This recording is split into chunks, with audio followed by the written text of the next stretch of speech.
Hi friends, നമ്മളിന്ന് നോക്കുന്നത് SCERT chapter wise ക്ലാസ്സിൽ 5ാം ക്ലാസ്സിലെ പഴയ പാഠപുസ്തകമായ ബേസിക് സയൻസിൽ 5ാമത്തെ ചാപ്റ്ററാണ് ഊർജത്തിൻ്റെ ഉറവകൾ. ഓക്കെ, നമുക്ക് ക്ലാസ്സിലേക്ക് പോവാം. നമ്മൾ ഭക്ഷണം പാകം ചെയ്യാൻ വേണ്ടിയിട്ട് വിവിധ തരത്തിലുള്ള അടുപ്പുകൾ ഉപയോഗിക്കുന്നുണ്ടല്ലേ. നോക്കിക്കേ, എന്തൊക്കെ സംവിധാനങ്ങളാണ് ഇവിടെ കാണിച്ചിട്ടുള്ളത്. വിറകടുപ്പ് കാണിച്ചിട്ടുണ്ട്, മണ്ണെണ്ണ സ്റ്റൗ കാണിച്ചിട്ടുണ്ട്, പിന്നെന്താണ്, ഗ്യാസ് സ്റ്റൗവും കാണിച്ചിട്ടുണ്ട്. ശരിയല്ലേ? ഓക്കെ. വിറകടുപ്പിൽ താപം ലഭിക്കുന്നത് എങ്ങനെയാ? വിറക് കത്തുമ്പോഴാണ് വിറക് കത്തുമ്പോഴാണ് നമുക്കവിടെ താപം ഉണ്ടാവുന്നത്. അതുപോലെ തന്നെ മണ്ണെണ്ണ അടുപ്പിലോ, മണ്ണെണ്ണ സ്റ്റൗവിൽ എങ്ങനെയാണ്? മണ്ണെണ്ണ കത്തുമ്പോഴാണ് അവിടെ താപം അനുഭവപ്പെടുന്നത്. ഗ്യാസ് അടുപ്പിൽ എങ്ങനെയാണ്? അവിടെ വാതകം ആണല്ലേ. അവിടെ വാതകം കത്തുമ്പോഴാണ് എന്തുണ്ടാവുന്നത്? അവിടെ താപം ഉണ്ടാവുന്നത്. ഇന്ധനങ്ങൾ, ഫ്യൂവൽസ്. കത്തുമ്പോൾ താപം പുറത്തുവിടുന്ന വസ്തുക്കളാണ് ഇന്ധനങ്ങൾ. പാചകാവശ്യത്തിനുള്ള വിറക്, മണ്ണെണ്ണ എന്നിവയും വാഹനം ഓടിക്കാൻ ആവശ്യമായ പെട്രോൾ, ഡീസൽ എന്നിവയും എന്താണ്? ഇന്ധനങ്ങളാണ്. വിറക്, കൽക്കരി എന്നിവ ഖര ഇന്ധനങ്ങളും പെട്രോളിയത്തിൽ നിന്ന് വേർതിരിച്ചെടുക്കുന്ന ഡീസൽ, പെട്രോൾ, മണ്ണെണ്ണ എന്നിവ ദ്രാവക ഇന്ധനങ്ങളുമാണ്. നോക്ക്, LPG, CNG, ഹൈഡ്രജൻ എന്നിവ എന്താണ്? വാതക ഇന്ധനങ്ങളാണ്. ഇവിടെ ഖര ഇന്ധനങ്ങൾക്കും ദ്രാവക ഇന്ധനങ്ങൾക്കും വാതക ഇന്ധനങ്ങൾക്കും ഉദാഹരണങ്ങളുണ്ട്. നോക്കിക്കേ, ഖര ഇന്ധനങ്ങൾക്ക് ഉദാഹരണമാണ് വിറക്, കരി, കൽക്കരി, ചാണകവരളി, അറക്കപ്പൊടി. ദ്രാവക ഇന്ധനങ്ങൾക്ക് ഉദാഹരണമാണ് ഡീസൽ, പെട്രോൾ, മണ്ണെണ്ണ, ഏവിയേഷൻ ഫ്യൂവൽ, ബയോഡീസൽ. അതുപോലെ തന്നെ വാതക ഇന്ധനങ്ങൾക്ക് ഉദാഹരണമാണ് LPG. LPG എന്ന് പറയുന്നത് liquefied petroleum gas. CNG compressed natural gas. പിന്നെ ഹൈഡ്രജൻ, അസറ്റിലിൻ, ബയോഗ്യാസ്. ഓക്കെ. നോക്കിക്കേ, പാചകാവശ്യത്തിന് മാത്രമാണോ ഇന്ധനങ്ങൾ ഉപയോഗിക്കുന്നത്? ആണോ? നോക്കിക്കേ, വാഹനങ്ങൾ ഓടാനും നമ്മൾ എന്തുപയോഗിക്കുന്നുണ്ട്? ഇന്ധനങ്ങൾ ഉപയോഗിക്കുന്നുണ്ട്. നോക്ക്, വാഹനങ്ങൾക്ക് ഓടാൻ വേണ്ട ഊർജ്ജം ലഭിക്കുന്നത് എവിടെ നിന്നാണ്? അവയിൽ ഉപയോഗിക്കുന്ന ഇന്ധനങ്ങളിൽ നിന്നാണ്.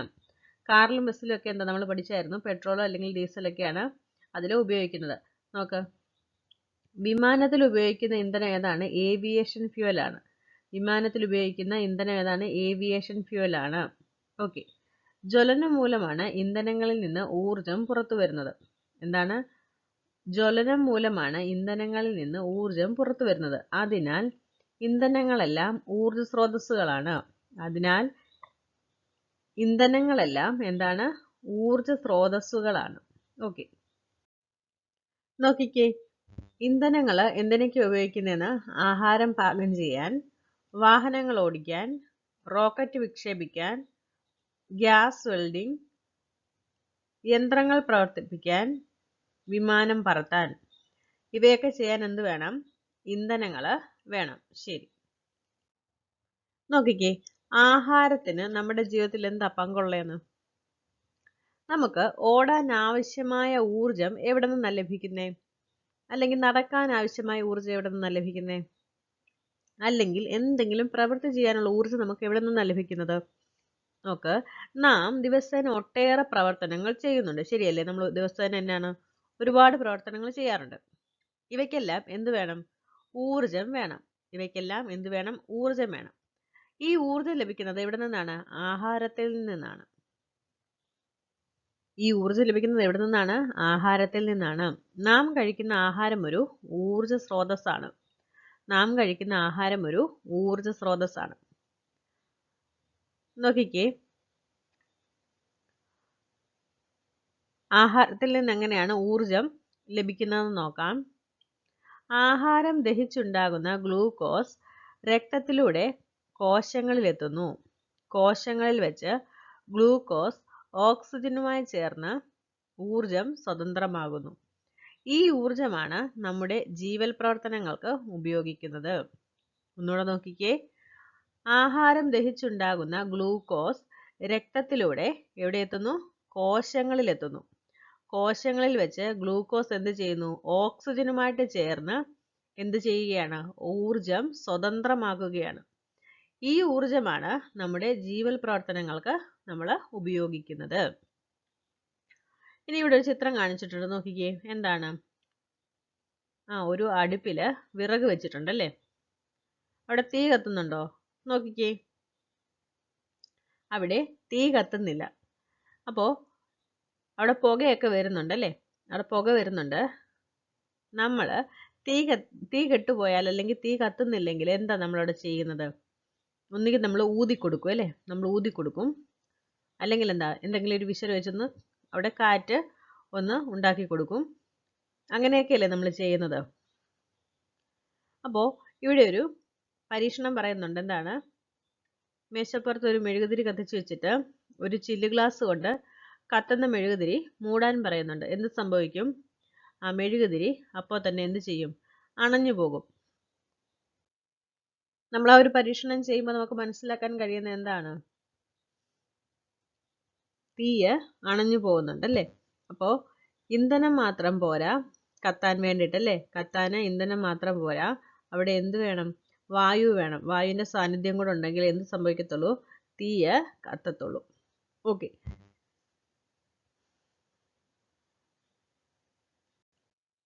വായു ഇല്ലെങ്കിൽ ഏതൊരു വസ്തു കത്താനും എന്താവശ്യമാണ്? വായു ആവശ്യമാണ്. ഇന്ധനങ്ങൾക്കും കത്താൻ എന്തു വേണം? വായു വേണം. വായുവിലെ ഓക്സിജനാണ് കത്താൻ സഹായിക്കുന്നത്. ഇന്ധനങ്ങൾ വായുവിലെ ഓക്സിജനുമായി പ്രവർത്തിച്ചാണ് ഊർജം പുറത്തുവിടുന്നത്. നമ്മുടെ ശരീരത്തിലും ആഹാരം ഓക്സിജനുമായി പ്രവർത്തിച്ചാണ് ഊർജം ഉണ്ടാവുന്നത്. ശ്വസനത്തിലൂടെയാണ് ഓക്സിജൻ ശരീരത്തിൽ എത്തുന്നത്. നമുക്കറിയാം, ശരിയായ വായു സഞ്ചാരമുള്ള അടുപ്പിൽ എന്ത് സംഭവിക്കും? വിറക് നന്നായിട്ട് കത്തും. എന്നാൽ വിറക് തെള്ളിക്കയറ്റി വെച്ചാൽ അവിടെ വായു സഞ്ചാരം ഉണ്ടാകത്തില്ല, ആ വിറക് കത്തത്തുമില്ല. നോക്കിക്കേ, വിറകടുപ്പ് ഉപയോഗിക്കുമ്പോൾ ആവശ്യത്തിൽ കൂടുതൽ വിറക് അടുപ്പിൽ കുത്തി നിറയ്ക്കരുത്. വായു സഞ്ചാരം ഉറപ്പാക്കണം. വിറക് ചെറിയ കഷ്ണങ്ങളാക്കി എന്ത് ചെയ്യണം? അടുപ്പിൽ വയ്ക്കണം. വിറക് പൂർണ്ണമായും ഉപയോഗപ്പെടുത്തണം. ദിവസവും അടുപ്പ് എന്ത് ചെയ്യണം? വൃത്തിയാക്കണം. മാസത്തിലൊരിക്കൽ പുകക്കുഴൽ വൃത്തിയാക്കണം. ഓക്കെ. നോക്കിക്കേ, മെച്ചപ്പെട്ട അടുപ്പ്.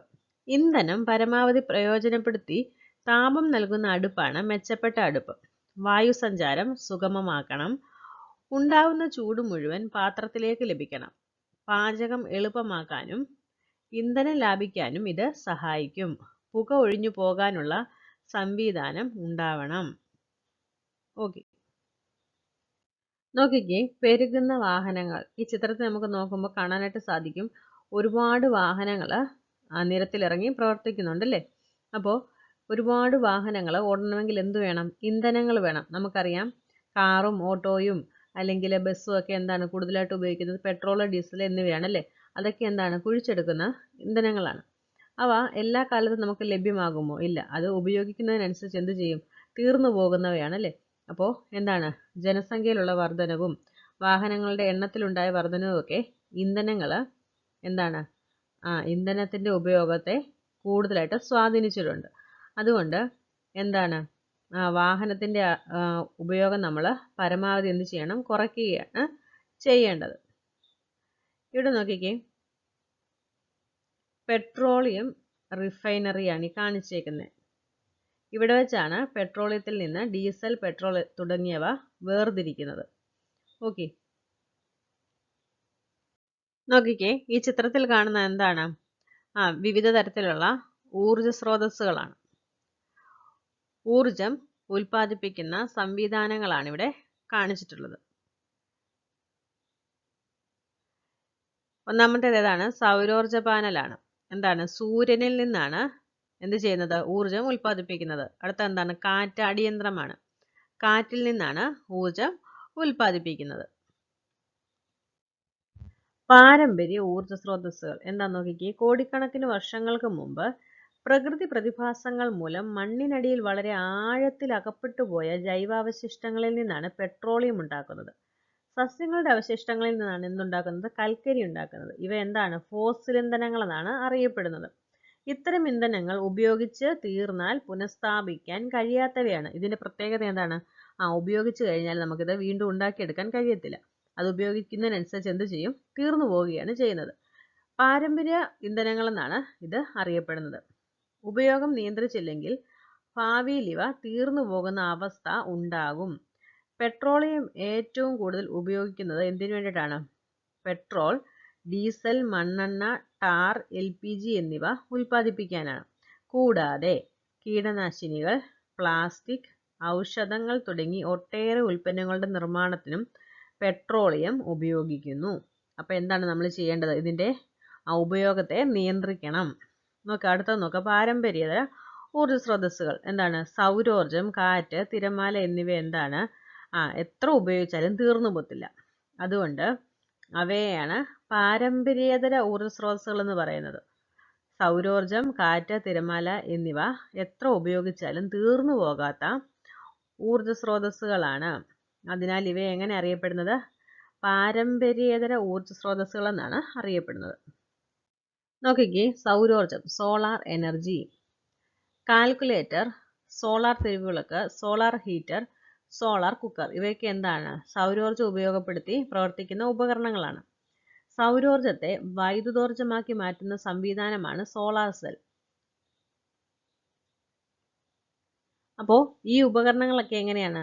സൂര്യപ്രകാശത്തിൽ എന്ത് ചെയ്യുകയാണ്? ഊർജം ഉൽപ്പാദിപ്പിക്കുകയാണ് ചെയ്യുന്നത്. ഈ ഉപകരണങ്ങൾ എന്ത് ചെയ്യുന്നു? എങ്ങനെയാണ് പ്രവർത്തിക്കുന്നത്? സൂര്യപ്രകാശത്തിൽ നിന്നുള്ള ഊർജം ഉപയോഗിച്ചാണ്. നോക്ക്, സൗരോർജത്തെ വൈദ്യുതോർജ്ജമാക്കി മാറ്റുന്ന സംവിധാനമാണ് സോളാർ സെൽ. അവയുടെ നിരകളാണ് സൗരോർജ പാനലുകൾ. സിലിക്കൺ കൊണ്ട് നിർമ്മിച്ച ദീർഘചതുരാകൃതിയിലുള്ള പാളികളാണിവ. എത്ര ഉപയോഗിച്ചാലും തീർന്നു പോകില്ല എന്നതും മലിനീകരണം ഉണ്ടാക്കുന്നില്ല എന്നതും സൗരോർജത്തിന്റെ മേന്മകളാണ്. സൗരോർജം തീർന്നു പോകുമോ? ഇല്ല. അപ്പോൾ എന്താണ്? ഇതെന്താണ്? ഒരിക്കലും തീർന്നു പോകുന്ന സാധനമല്ല. സൗരോർജത്തിന്റെ മേന്മ എന്ന് പറയുന്നത് എന്താണ്? ഒരിക്കലും തീർന്നു പോകുന്നുമില്ല, മലിനീകരണം ഉണ്ടാകുന്നുമില്ല.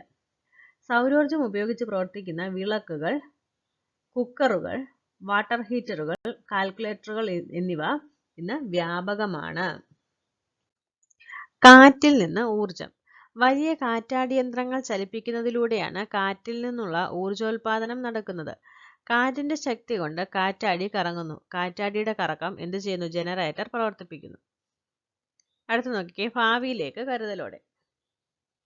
വിറക് ഒരു പാരമ്പര്യ ഊർജ്ജ സ്രോതസ്സാണ്. കത്തുമ്പോൾ ഉണ്ടാകുന്ന കരിയും വാതകങ്ങളും അന്തരീക്ഷ മലിനീകരണത്തിന് കാരണമാകുന്നു. മാത്രമല്ല വിറകിന്റെ അമിത ഉപയോഗം എന്ത് ചെയ്യുന്നു? വനനശീകരണത്തിനും ഇടയാകുന്നു. ഇന്ധനങ്ങളുടെ ഉപയോഗം നാൾക്കുനാൾ വർദ്ധിച്ചു വരികയാണ്. കൽക്കരി, പെട്രോളിയം എന്നിവ ഇന്ധനങ്ങളുടെ ഉപയോഗം കർശനമായി നിയന്ത്രിക്കുകയും പാരമ്പര്യേതര ഊർജ്ജ സ്രോതസ്സുകളിൽ നിന്നും ഊർജം പരമാവധി പ്രയോജനപ്പെടുത്തുകയും ചെയ്താൽ മാത്രമേ ഭാവിയിലെ ഊർജ പ്രതിസന്ധി നമുക്ക് മറികടക്കാനാവൂ. ഓക്കെ, നോക്കിക്കേ, വിവിധ പാരമ്പര്യേതര ഊർജ സ്രോതസ്സുകൾ നമ്മൾ ഓൾറെഡി നോക്കിയിട്ടുണ്ട്. കുറച്ച് പോയിന്റ് ഉണ്ട്, നമുക്കതൊന്ന് നോക്കാം. സൗരോർജം. സൗരോർജത്തെ solar cell, solar cooker, solar water heater എന്നീ ഉപകരണങ്ങളിൽ നാം ഉപയോഗപ്പെടുത്തുന്നു. സൗരോർജത്തെ നേരിട്ട് വൈദ്യുതോർജ്ജമാക്കി മാറ്റാൻ കഴിയുന്ന സംവിധാനമാണ് സോളാർ സെൽ. സെലീനിയം, സിലിക്കൺ തുടങ്ങിയ പദാർത്ഥങ്ങളിൽ സൂര്യപ്രകാശം പതിക്കുമ്പോൾ എന്ത് സംഭവിക്കുന്നു? വൈദ്യുതി ഉൽപ്പാദിപ്പിക്കപ്പെടുന്നു. ഒരു സോളാർ സെല്ലിൽ വളരെ കുറഞ്ഞ അളവിലുള്ള വൈദ്യുതി മാത്രമാണ് ലഭ്യമാകുന്നത്. എന്നാൽ ധാരാളം സോളാർ സെല്ലുകൾ സിൽവർ വയർ ഉപയോഗിച്ച് പരസ്പരം ബന്ധിപ്പിച്ച് ഒരു ഗ്രൂപ്പായി പ്രവർത്തിച്ചാൽ എന്ത് സംഭവിക്കുന്നു? വലിയ അളവിൽ വൈദ്യുതി ലഭ്യമാക്കാം. ഈ സംവിധാനമാണ് സോളാർ പാനൽ. ഇന്ന് കാൽക്കുലേറ്ററുകൾ മുതൽ കൃത്രിമ ഉപഗ്രഹങ്ങൾ വരെയുള്ള ഒട്ടേറെ ഉപകരണങ്ങളുടെ പ്രവർത്തനത്തിന് സോളാർ പാനൽ ഉപയോഗിക്കുന്നു. പല വീടുകളിലും ഇന്ന് വൈദ്യുത ഉൽപാദനത്തിന് സോളാർ പാനലുകൾ ഉപയോഗപ്പെടുത്തുന്നുണ്ട്. വലിയ കോൺകേവ് റിഫ്ലക്ടറുകൾ ഉപയോഗിച്ച് സൗരോർജത്തെ ഒരേ സ്ഥലത്തേക്ക് കേന്ദ്രീകരിച്ച് അവിടെ പാത്രം വെച്ച് ഭക്ഷണം പാചകം ചെയ്യാൻ ഉപയോഗിക്കുന്ന സംവിധാനമാണ് സോളാർ കുക്കർ. അനേകം ചെറുകുഴലുകളിലൂടെ ജലം കടത്തിവിട്ട് സൂര്യപ്രകാശമേൽപ്പിച്ച് ചൂടാക്കുന്ന സംവിധാനമാണ് സോളാർ വാട്ടർ ഹീറ്റർ. കാറ്റിൽ നിന്ന് ഊർജം. പരിസ്ഥിതി പ്രശ്നം ഒട്ടും ഉണ്ടാക്കുന്നില്ല എന്നതും ചിലവ് വളരെ കുറവാണ് എന്നതും കാറ്റാടിയന്ത്രങ്ങളുടെ മേന്മകളാണ്. പാലക്കാട് ജില്ലയിലെ കഞ്ചിക്കോട്, തമിഴ്നാട്ടിലെ ആരുവായ്മൊഴി എന്നിവിടങ്ങളിൽ കാറ്റാടിപ്പാടങ്ങൾ പ്രവർത്തിച്ചു വരുന്നു. അപ്പോൾ തമിഴ്നാട്ടിലെ ആരുവായ്മൊഴിയും പാലക്കാട് ജില്ലയിലെ കഞ്ചിക്കോട് നോക്കി വെക്കുക. അടുത്തത് ബയോഗ്യാസ്. നനവുള്ള ജൈവ അവശിഷ്ടങ്ങൾ ഓക്സിജന്റെ അഭാവത്തിൽ അനറോബിക് ബാക്ടീരിയകളുടെ പ്രവർത്തന ഫലമായി വിഘടിക്കുമ്പോൾ ബയോഗ്യാസ് ഉണ്ടാകുന്നു. പ്രത്യേക ടാങ്കുകളിൽ ജൈവാവശിഷ്ടങ്ങൾ വിഘടിക്കാൻ അവസരം നൽകിയാണ് നാം ബയോഗ്യാസ് നിർമ്മിക്കുന്നത്. ഇത്തരം ടാങ്കുകൾ ഇന്ന് മാർക്കറ്റിൽ ലഭ്യമാണ്. ടാങ്കിൽ താൽക്കാലികമായി സംഭരിക്കപ്പെടുന്ന ബയോഗ്യാസ് പൈപ്പുകൾ വഴി ഗ്യാസ് സ്റ്റൗവിൽ എത്തിച്ച് ആവശ്യാനുസരണം ഉപയോഗപ്പെടുത്തുന്നു. മീഥേനാണ് ബയോഗ്യാസിലെ പ്രധാന ഘടകം.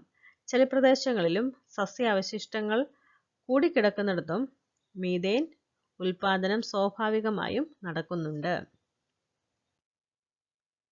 നോക്ക്, ഭക്ഷ്യവസ്തുക്കളിൽ നിന്ന് ഇന്ധനങ്ങൾ. ബ്രസീലിൽ കരിമ്പിൽ നിന്ന് ഈഥേൻ ആൽക്കഹോൾ ഉൽപ്പാദിപ്പിക്കുകയും അത് പെട്രോളുമായി ചേർത്ത് നിർമ്മിക്കുന്ന ഗ്യാസ് ഹോൾ വാഹനങ്ങളിൽ ഇന്ധനമായി ഉപയോഗിച്ചു വരികയും ചെയ്യുന്നു. അമേരിക്കയിൽ ചോളത്തിൽ നിന്നും, ആസ്ട്രേലിയയിൽ മരച്ചീനിയിൽ നിന്നും, ന്യൂസിലാൻഡിൽ ബീട്രൂട്ടിൽ നിന്നും ഇത്തരത്തിൽ ഇന്ധനങ്ങൾ ഉൽപ്പാദിപ്പിക്കുന്നുണ്ട്. ഇന്ധന നിർമ്മാണത്തിന് ഉപയോഗിക്കാവുന്ന നമ്മുടെ നാട്ടിൽ കണ്ടുവരുന്ന സസ്യമാണ് ജട്രോഫ, കടലാവണക്കം. ഇത് വൻതോതിൽ കൃഷി ചെയ്ത് ഇന്ധനം നിർമ്മിക്കാനുള്ള ഗവേഷണങ്ങൾ നടന്നുവരുന്നു. ഭക്ഷ്യവസ്തുക്കളിൽ നിന്ന് ഇന്ധനങ്ങൾ ഉൽപ്പാദിപ്പിക്കുമ്പോൾ പരിസ്ഥിതിനാശം ഉണ്ടാകുന്നില്ലെങ്കിലും ഭക്ഷ്യക്ഷാമത്തിന് കാരണമാകുമെന്ന ആശങ്ക നിലനിൽക്കുന്നു. അടുത്തത് ഭൂതാപോർജ പദ്ധതി.